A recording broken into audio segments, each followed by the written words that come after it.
So humans and animals. So basically like all animals, because humans are animals, right? You know what, let's turn up the gain a little bit. Let's turn up the gain. Don't know if this will work. Is that better? You can hear me a little bit better. Okay. So basically all animals, apparently on average, that's a bit too much, isn't it? Apparently on average, animals' hearts beat about 1 billion times in an average lifetime, which is, yeah, quite a cool fact. Because, like, if you think about it, you have like really small animals like a mouse, and their hearts beat super, super fast. Like,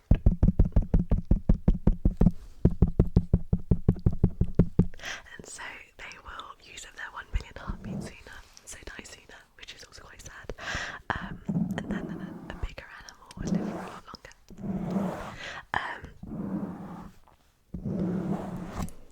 And I guess, could you say that this is true for humans as well? So for instance, like, I don't know if this is true. I don't know, I'm asking you, I guess. So if a human, if they had quite like a high heartbeat, this must be true, right? If they had a high heartbeat, they would use up their 1 billion faster. Whereas someone who, I guess, does a lot of exercise and so has quite a slow heartbeat, I guess, are more likely to live longer. I'm not sure. Also, I think the 1 billion figure is quite sort of, you know, plus or minus a billion sort of thing. Just on average. But yeah, really interesting. So yeah, there you go. Right, anyway, fact number 2. Fact number 2. So, cyanobacteria developed photosynthesis just over 3 billion, 3 billion, 3 billion, 3 billion, 3 billion, 3 billion years ago, but used instead of water, they used hydrogen sulfide. So they used this process to create sugar, so to create, you know, food for themselves. But there was no oxygen produced because they didn't use water, so there was no oxygen that they could come up with. There you go, I didn't know that. And another fact is the universe was opaque until 380,000 years after the Big Bang, when it became transparent and light could travel through space. So this earliest light is cosmic background radiation. So before this, the universe was glowing, foggy and completely opaque, and so light couldn't travel far before it was either scattered or absorbed. You hear people, I hear people sometimes talk about cosmic background radiation, and I never really knew what that meant. But yes, it was basically when the universe is like finally cooled down enough that light could actually. Is it the universe cooled down? I still don't even know what it means. I clearly need to take more notes on this. Or is it just that the universe was too dense? Maybe that's what it was. Was the universe too dense first? And so when it was finally not as dense, light could travel a little bit faster. Is density related to the heat of the universe? I'm sure it is. I have no idea. I want to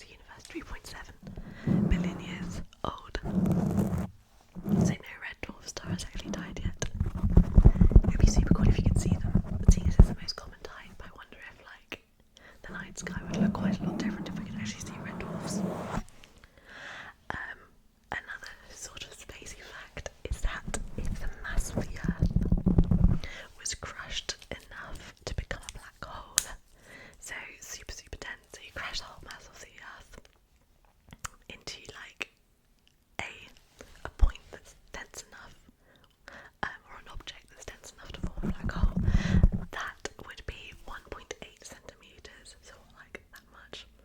So we're only at that point. If you crush the Earth, it's only at the point where it's like this big that it forms a black hole. That's how I understand that anyway. If I haven't quite got that right, let me know, because I find it interesting. So I'd quite like to be corrected if you or any other information.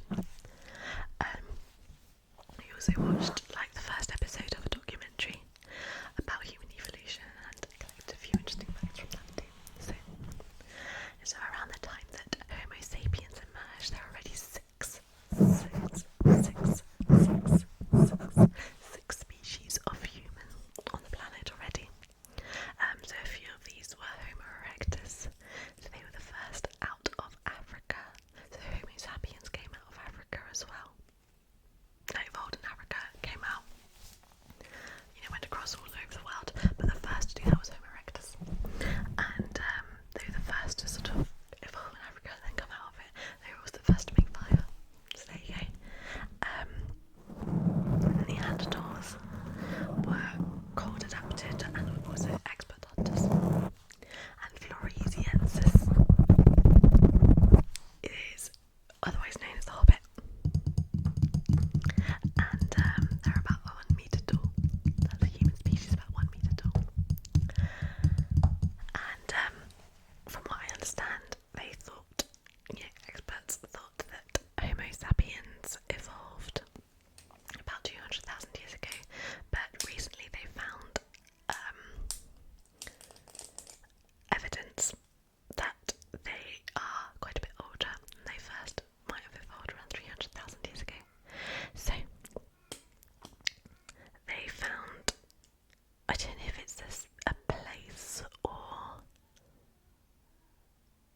I'm trying to make sense of my notes now. Some called Jebel Ehud, Gebelirhoud, and anyway, I don't know if it's a place or just the name of the find. Anyway, this was found in Morocco, and they're basically Homo sapiens, but they still have hints of older species. And it's from 300,000 years ago. So apparently all the like human evolution experts are quite excited about this. And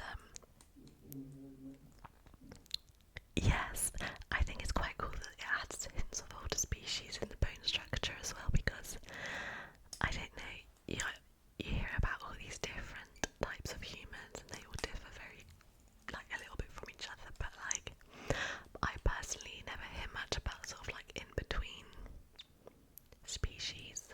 I'd quite like to learn more about what, the various specimens of human fossils or human skeletons that would have been kind of in between species. So it's quite cool to hear about this. And another fact from this is that, so back about 275,000 years ago, East and West Africa were in a climate seesaw. I think they still are, right? Or are they not? I'm not sure, but they definitely were at that time. So basically, whilst one is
also with sharing